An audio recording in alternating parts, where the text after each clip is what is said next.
vamos a hablar bajo el tema "A lo suyo vino y los suyos no le recibieron". Como ustedes saben, la semana pasada, ya les decía, empezamos a predicar sobre el Evangelio de Juan y aprendimos por las Sagradas Escrituras que Jesús es Dios, el Dios que hizo los cielos y la tierra, el Dios que se encarnó en la persona de Jesucristo, que es, fue y siempre será 100% Dios, 100% hombre cuando estuvo aquí en la tierra, y que sintió hambre, sintió sed, sintió temor, sintió frío, sintió calor en su parte humana, pero que nunca jamás pecó.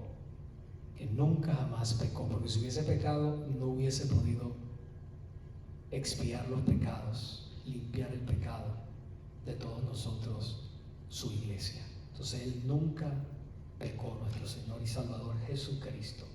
Y concluimos la semana pasada diciendo que Jesús vino principalmente al mundo a salvar y a buscar lo que se había perdido. ¿Cómo? Muriendo así en una cruz en el lugar del hombre y cargando todo el peso del pecado de aquellos que se arrepienten y ponen la fe en Jesús como Salvador.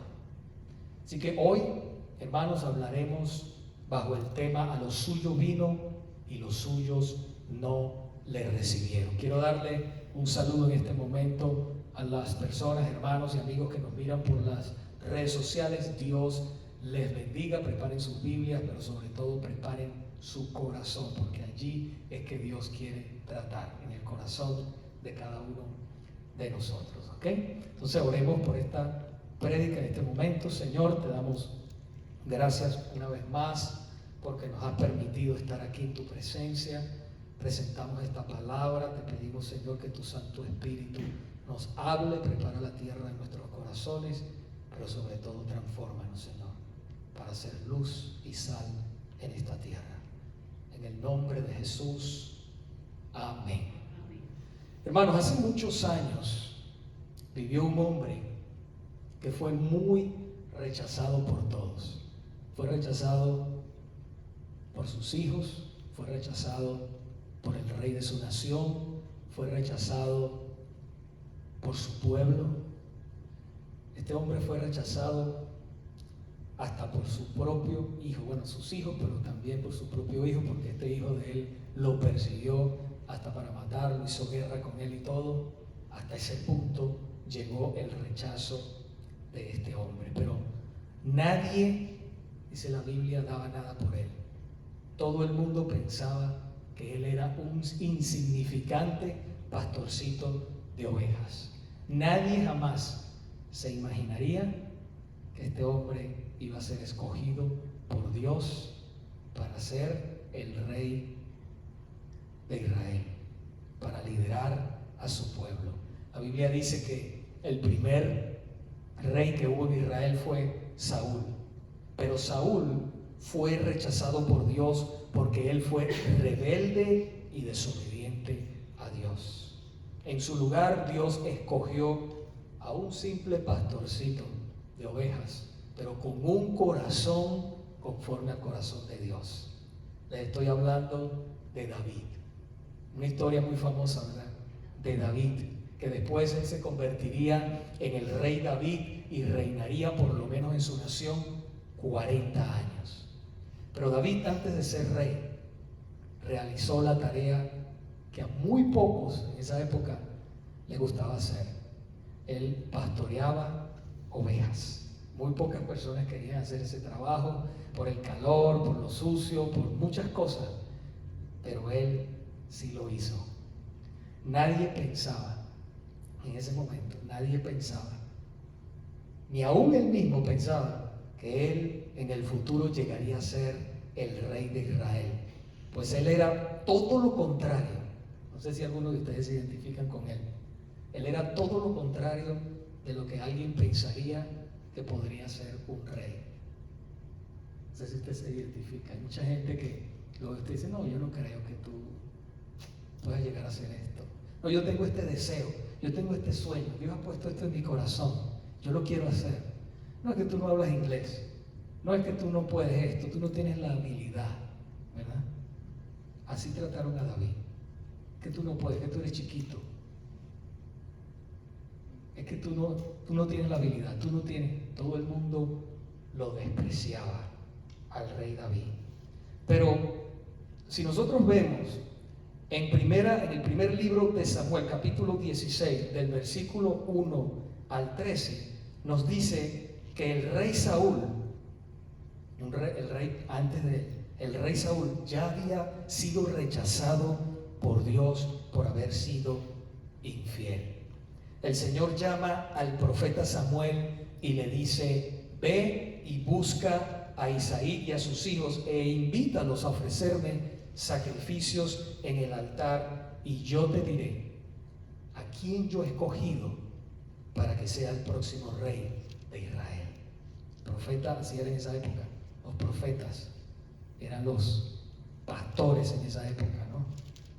Los profetas, Dios los llamaba y ellos hablaban al pueblo en nombre de Dios. Entonces, cuando el profeta se encuentra con Isaí, con sus hijos, Isaí manda a llamar al primero. Isaí tenía 8 hijos.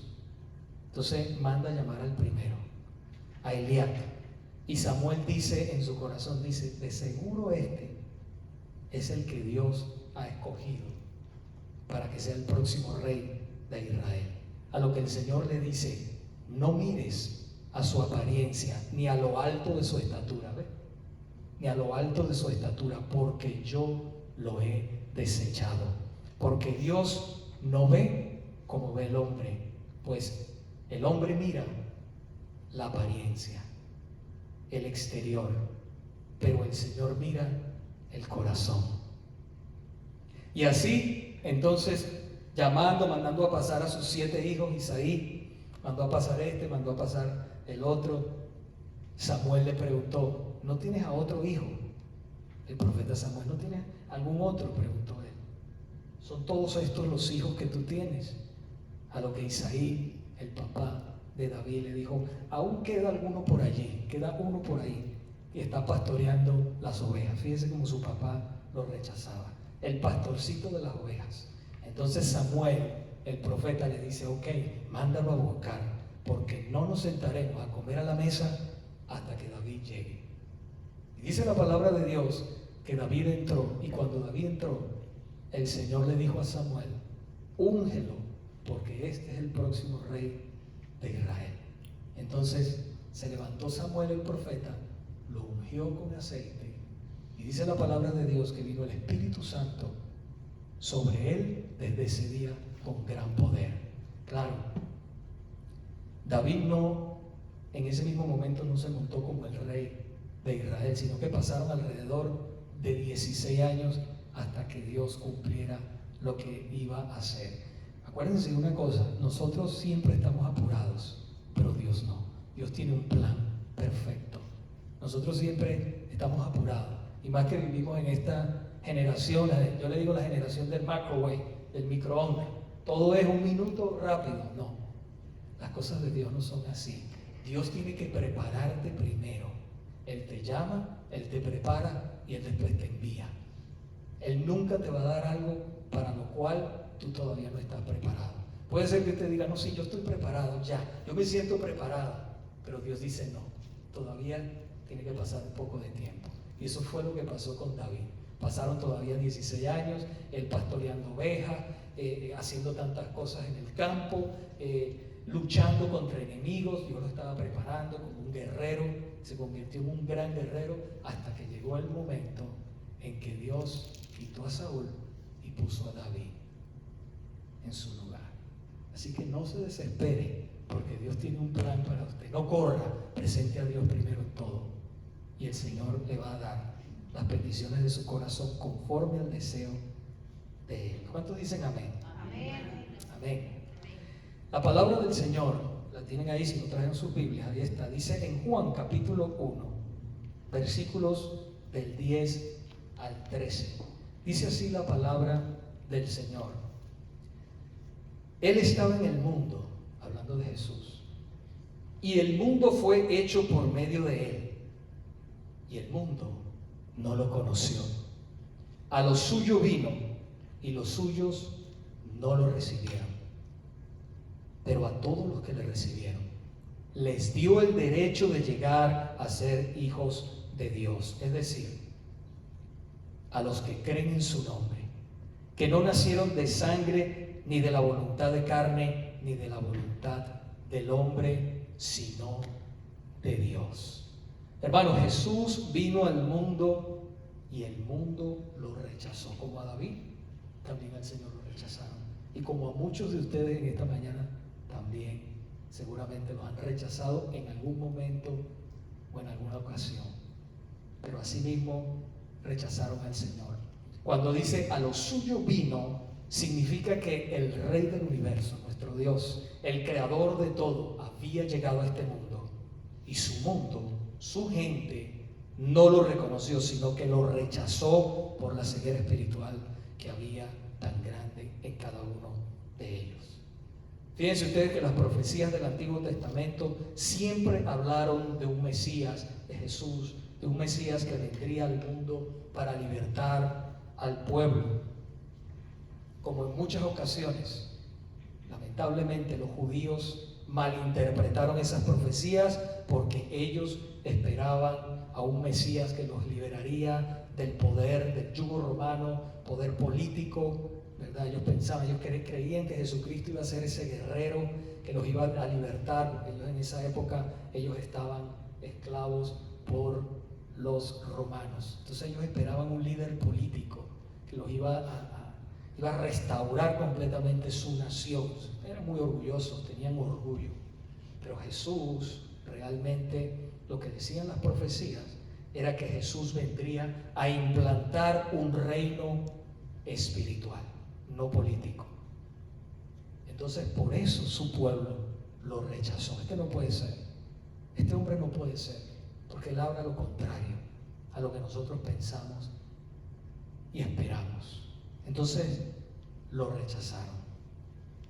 Nuestro Señor, iglesia, nuestro Señor Jesucristo fue rechazado constantemente. Él fue perseguido, fue amenazado de muerte y todo. ¿Por qué? Por predicar la verdad. Y eso ha sido así en toda la vida. Los predicadores, los misioneros que predican la palabra de Dios fielmente son rechazados, son perseguidos y en muchos países son también asesinados por causa de Cristo. Amén. Eso es lamentable. Pero ¿sabe una cosa? Nuestro Señor nunca dudó de su misión aquí en el mundo. Jesús siempre tuvo en mente su misión. Él vino al mundo con un propósito y nada ni nadie lo iba a desviar de ese propósito. ¿Cuál era ese propósito? Lucas capítulo 19, versículo 10 dice: buscar y salvar lo que se había perdido. Ni el rechazo, ni la persecución, hermanos, ni el sufrimiento, ni nada podía desviarlo a él del propósito que él tenía en esta vida. Nada. Pregunto yo, ¿tenemos nosotros la misma actitud? Dios te ha llamado a hacer algo y tú tienes la misma actitud que tuvo tu Señor, tu Salvador. ¿Te enfocas en eso? O tal vez algunos de nosotros somos de los que nos desanimamos cuando enfrentamos el primer obstáculo. Una de las cosas que yo hago, hermano, le pido al Señor en mis oraciones: Señor, dame el carácter tuyo, que yo sea cada día más como tú, Señor.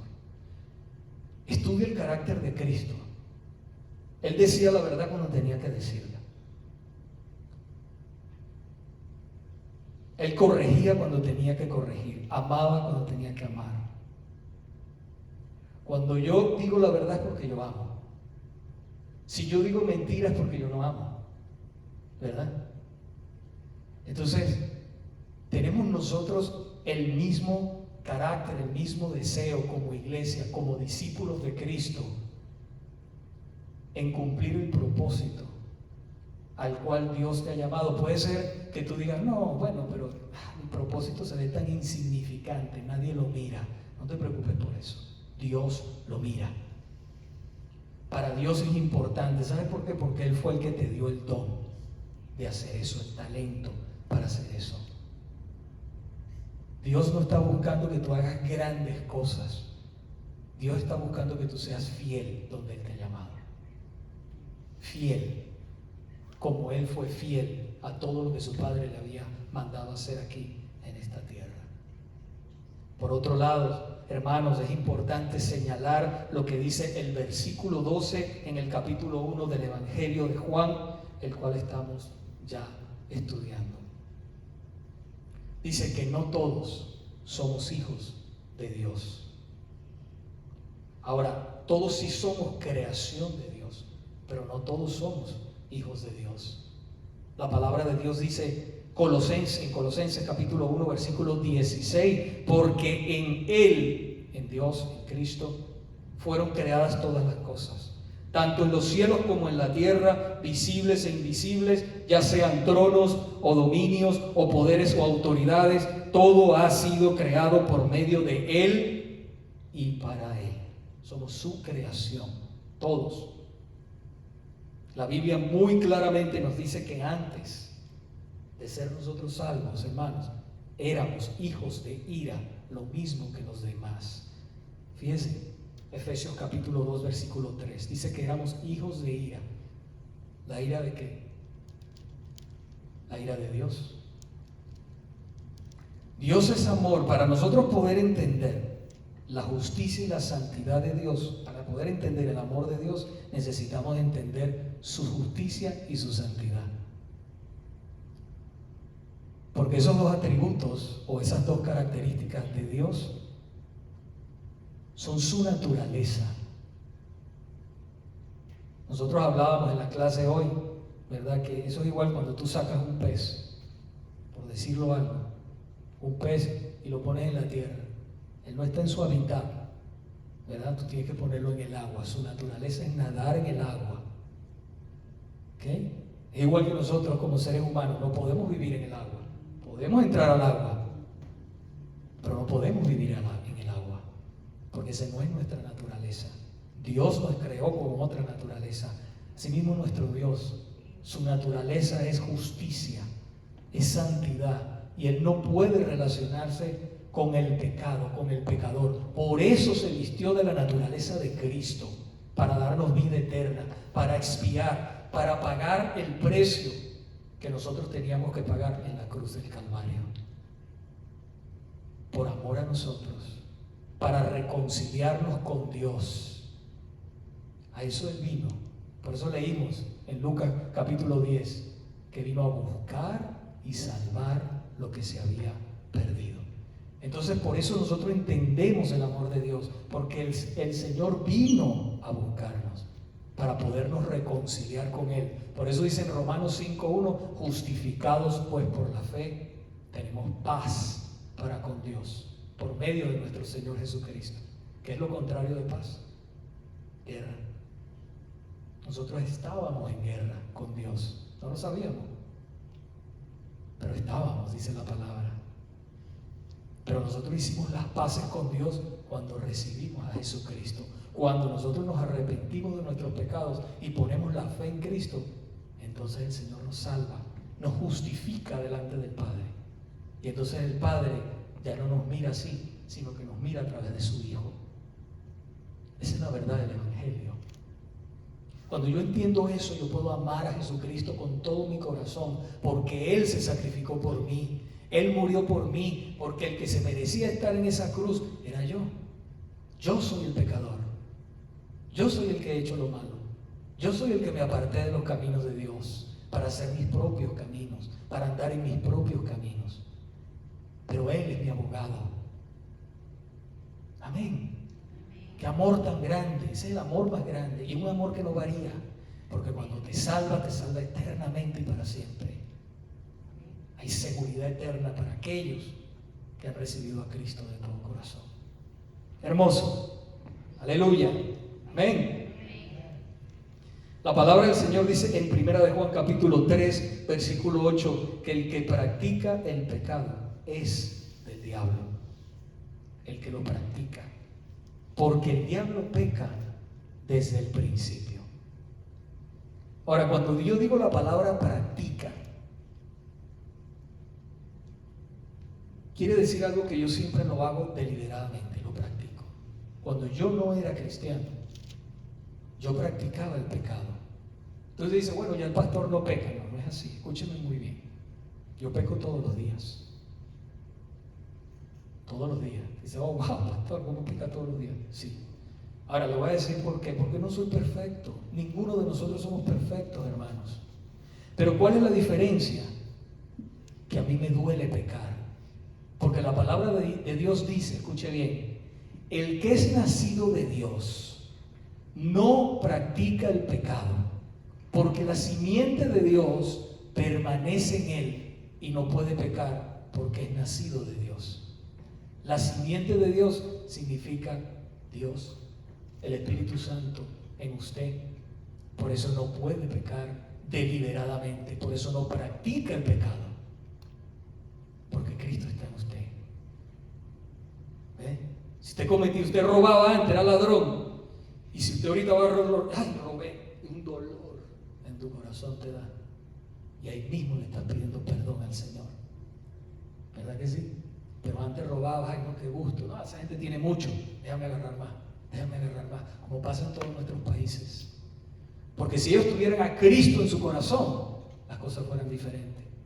Ninguno de nosotros estuviéramos aquí, estuviéramos en nuestros países. ¿Ves? Por eso les digo que el pecado es un cáncer. Es como un cáncer que se come la sociedad, se come la familia. Y la única cura se llama Jesucristo. Hay un vacío, hermanos, en el corazón de cada ser humano. Un vacío que solamente Cristo lo puede llenar. Solamente Cristo lo puede cambiar. Dice la palabra de Dios que Él quitará el corazón de piedra. El corazón de piedra del ser humano lo quitará y te dará un corazón de carne cuando te rindes a Él de todo corazón. Yo hablaba con unas hermanas en el estudio bíblico que hacemos online. Y esa hermana estaba tan triste. Me dice, pastor, yo estuve en el hospital y yo quisiera que tú vieras la gente, tanta falta de amor, nadie le importa nada, a todo el mundo hay que pagarle, nadie hace nada gratis. Qué duro, qué falta de Dios. Es tinieblas, hermanos. Por eso el Señor dijo, ustedes son la luz del mundo. Por eso la iglesia es tan importante, la palabra de Dios es tan importante. Ustedes son la sal de la tierra para dar sabor a la tierra, la luz del mundo para alumbrar a este mundo. Entonces Jesucristo es el único, es la única cura para ese problema. La Biblia nos dice en Juan, en el capítulo 3 en adelante, que había un hombre que se llamaba Nicodemo. Él era un principal entre los judíos. Él pertenecía a la religión farisea. Los fariseos eran los líderes más altos en el pueblo judío. Ellos eran los que interpretaban la palabra de Dios, los que le predicaban a la palabra de Dios al pueblo. Y dice que este hombre, hermanos, se acercó de noche a Jesús y le preguntó, a él le llamaba la atención Jesús, y le preguntó, maestro, de cierto que nadie puede hacer los milagros que tú haces si no está Dios con él. Y el Señor lo miró, porque como el Señor lo sabe todo, el Señor lo miró y le dijo, te es necesario nacer de nuevo. A lo que Nicodemo se preguntó y dijo, Señor, ¿cómo puede un hombre, siendo viejo, nacer de nuevo?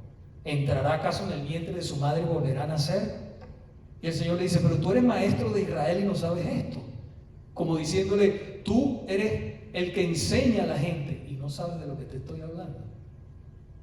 El Señor le dice, lo que es nacido de la carne, carne es. Y lo que es nacido del Espíritu, Espíritu es. Te es necesario nacer de nuevo. Entonces, ¿quiénes son los hijos de Dios, hermanos? los que nacen de nuevo. Los que nacen de nuevo, los que nacen del Espíritu Santo. Y esa vida solamente la puede producir el Espíritu Santo. Nosotros nacemos del vientre de nuestra madre. Es un nacimiento natural. Pero el nacimiento espiritual solamente lo puede dar nuestro Señor.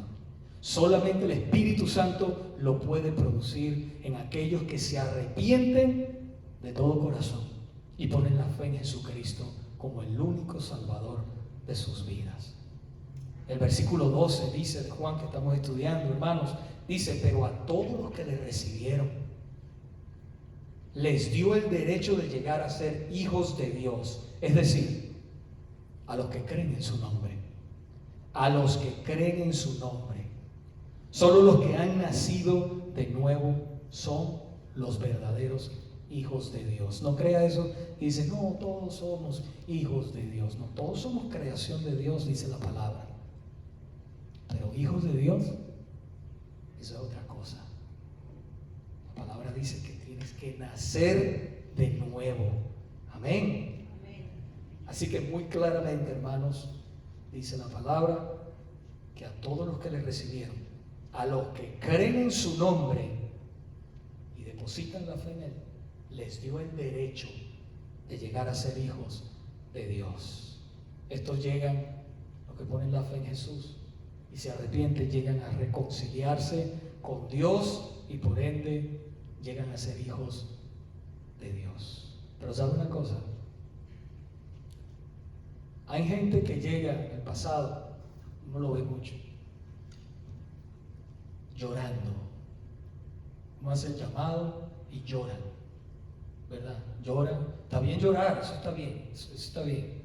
Yo también lloro, eso está bien. Pero están llorando no por arrepentimiento del pecado. Algunos, escuchen bien, algunos. Porque a veces nos emocionamos. ¡Wow, pastor, se entregó! Y se entregó el otro, y se entregó 20, 30, 40. Vamos a bautizarlos todos. Ok. Eso es lo que nosotros podemos ver por fuera. Y a veces lloran. Pero a veces esos llantos es por el fuego de la prueba que están pasando. ¿Ves la diferencia? Hay una diferencia entre llorar por arrepentimiento y otra por el fuego de la prueba que estás pasando. Son dos cosas diferentes.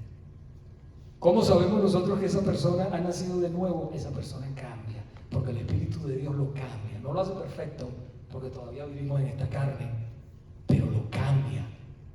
Tú empiezas a amar las cosas de Dios. Tú empiezas a amar la palabra de Dios. Necesito saber lo que tú dices, esta carta de amor. Necesito, Señor, que me hables a través de tu palabra. Me gusta estar con los hermanos de la iglesia. Me gusta asistir a los servicios. Me gusta ir a las clases. Me gusta compartir con ellos.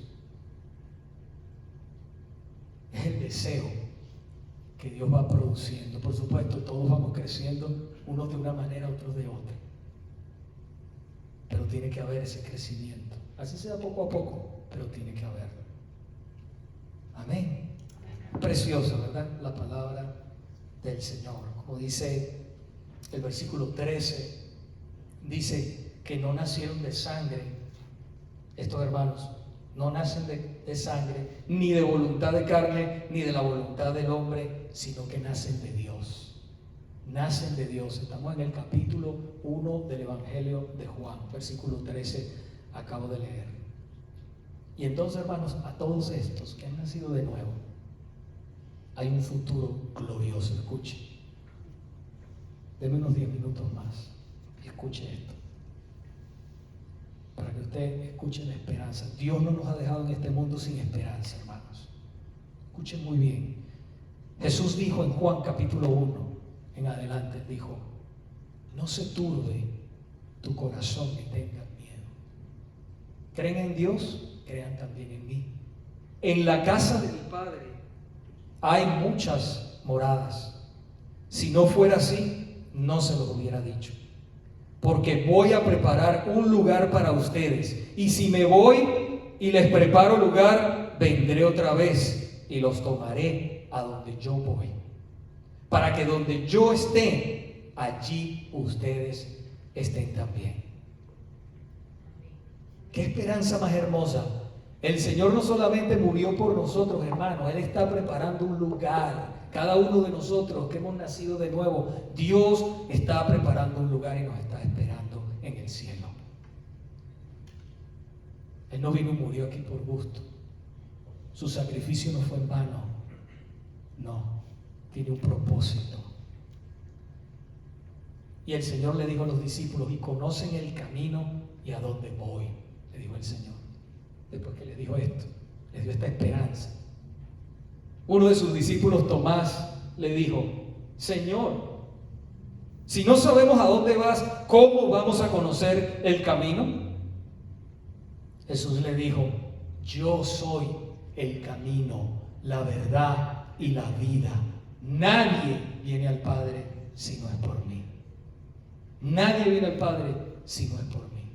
Jesucristo es el puente, la cruz, su sacrificio es el puente al cielo. Juan capítulo 14, versículo 6. Hermanos,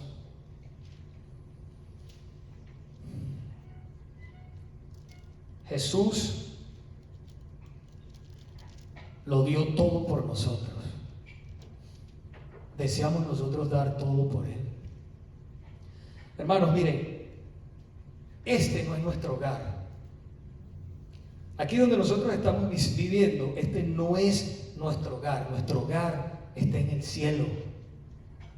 La Biblia dice en Filipenses capítulo 3, versículos 20 y 21, porque nuestra ciudadanía está en los cielos, de donde también ansiosamente esperamos a un Salvador, el Señor Jesucristo, el cual transformará el cuerpo de nuestro estado de humillación, porque este cuerpo débil que se enferma, ¿verdad? Este estado de humillación, en conformidad al cuerpo de su gloria, por el ejercicio y el poder que tiene aún para sujetar todas las cosas a Él mismo. Iglesia, así que ponga la mirada en lo eterno. No se aferren mucho a las cosas materiales y temporales en esta vida. No vale la pena. No vale la pena. Yo he trabajado por tanto. ¿Dónde está? La pandemia vino. Mucha gente se dio cuenta de eso, otros no. Pero algunos sí se dieron cuenta. Pues todo lo que hice, todo se paralizó. El mundo se paralizó. Nada es igual. Todo está en las manos de Dios. ¿Quiere que le diga un secreto? Se los digo. Lo único que vale la pena y que perdurará para siempre es lo que usted haga para Dios.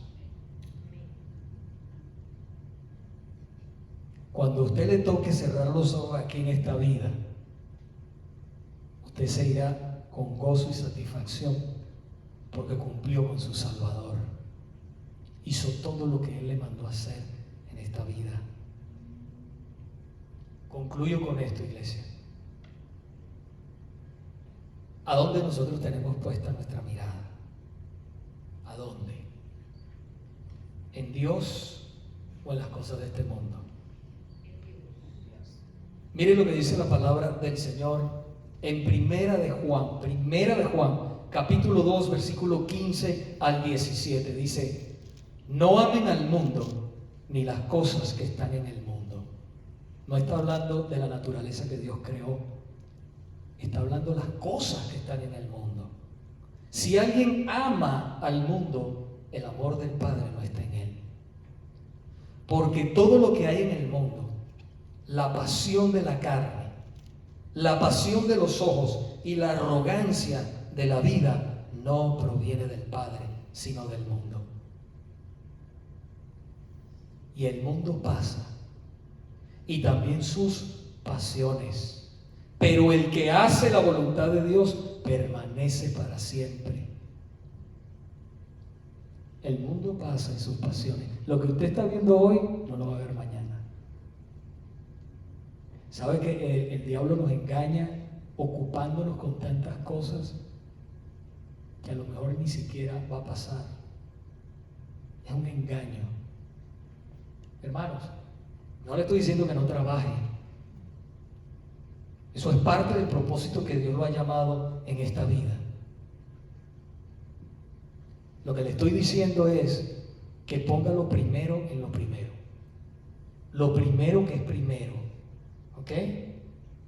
¿En qué lugar está el Señor en nuestras vidas?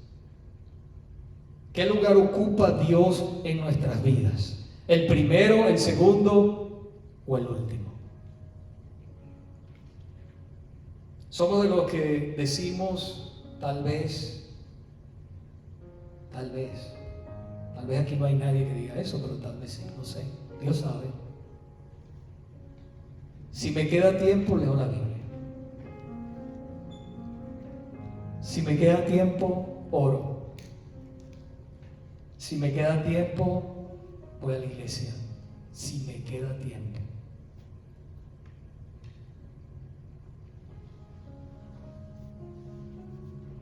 ¿Eso es poner a Dios primero? No creo. El Señor dijo, donde esté tu tesoro, ahí estará tu corazón. ¿A dónde está tu tesoro? ¿En las cosas de este mundo? Todos somos inmigrantes aquí, hermanos. En este país hay muchas cosas, se pueden hacer muchas cosas y muchas bendiciones. Gloria a Dios por eso. Pero no se olvide de su Señor. Ámelo, búsquelo, póngalo de primer lugar, no de último, no de segundo. Muéstrele que lo ama con sus acciones, con su vida, que todo lo que haga, lo haga para la gloria de Dios. Señor, tú eres el primero en mi vida. No eres el segundo, no eres el último, eres el primero. Te reconozco, Señor, porque tú me das la fuerza para trabajar, tú me das la fuerza para estudiar, tú me das la fuerza para criar a mis hijos. Tú me provees todo. Todo lo que soy te lo debo a ti, Señor.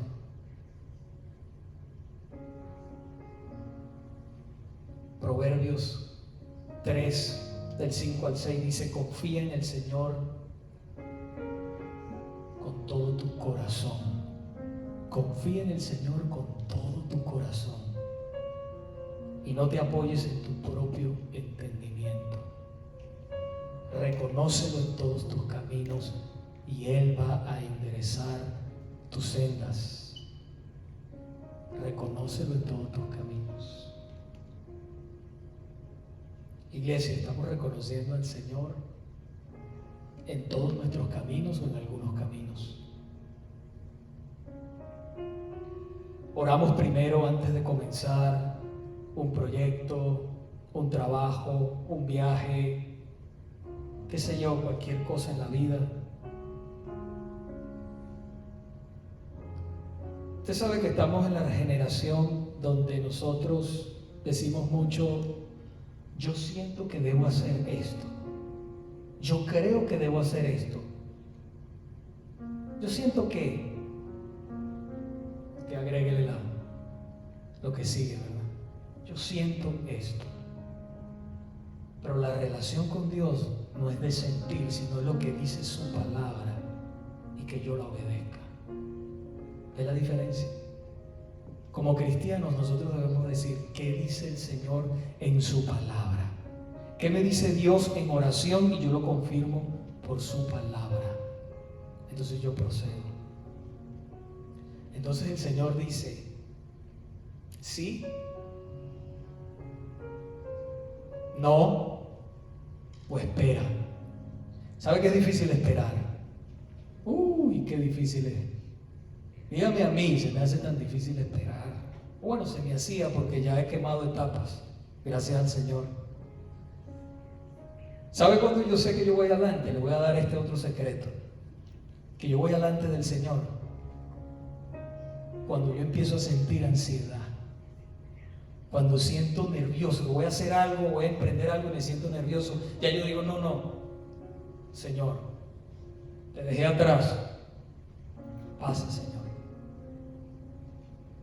No es que no haga, sino que yo vaya al ritmo de Dios. Como decía mi suegro, sin prisa pero sin pausa. acabes eso. Eso me ha ayudado a mí mucho. Sin prisa, pero sin pausa. Hay gente que dice, no, yo estoy orando y esperando. Yo prefiero estoy orando y estoy caminando. Me gusta a mí más. Pero no me voy delante de Dios, voy atrás de Dios. Amén. Qué hermoso es el Señor, ¿verdad? Debemos esperar en Él.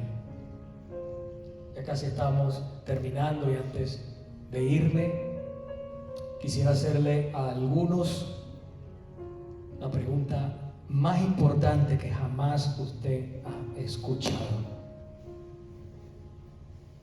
Las personas que están en línea, que nos miran en línea, la pregunta que jamás, tal vez jamás, la más importante que ustedes han escuchado. ¿Están ustedes completamente seguros? Esto es importante. Estoy hablando de vida o muerte. Muerte porque es la muerte eterna después que salimos de este cuerpo.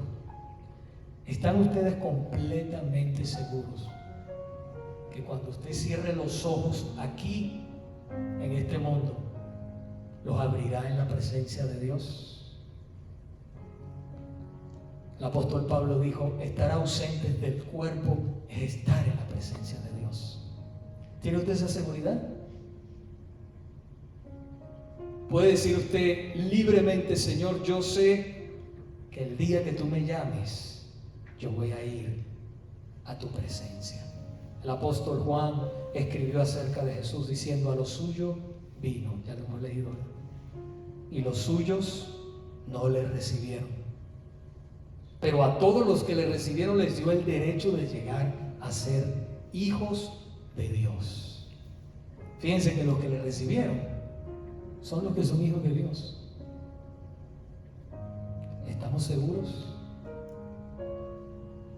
En este momento incline su rostro, mire su corazón. Mire su corazón.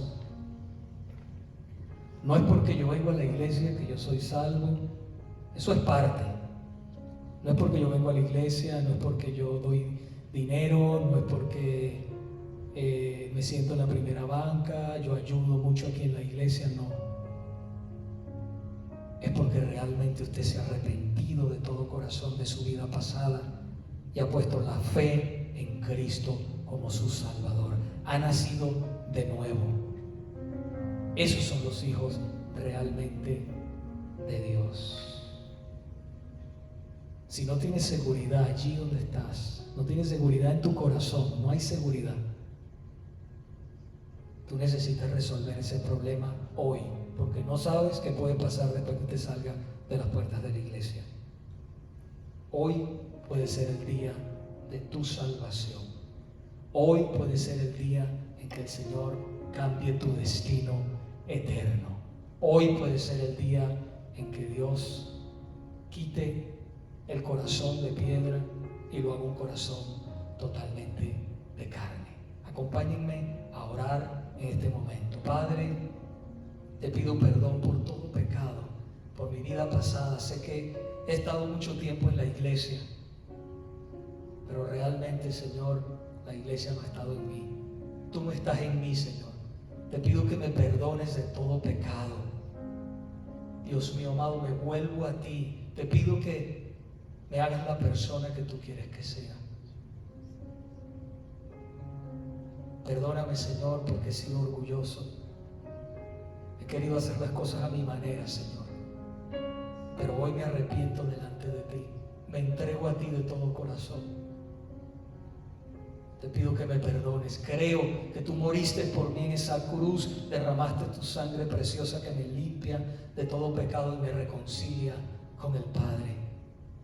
Y ahora, Señor, tengo la seguridad de que iré al cielo a encontrarme contigo, Señor. Dame paz, dame tranquilidad, ayúdame a crecer en tu camino. Dame hambre de tu palabra, dame hambre de ti, de orar, de tener una relación contigo, Padre. En el nombre de Jesús. Amén y amén. Hermanos, Dios les bendiga grandemente. Esta mañana ha sido de verdad un placer, primeramente, predicar la palabra de mi Señor y de verdad de compartirla con todos ustedes que son mis hermanos y mis amigos. Les amo de todo corazón, ya saben, les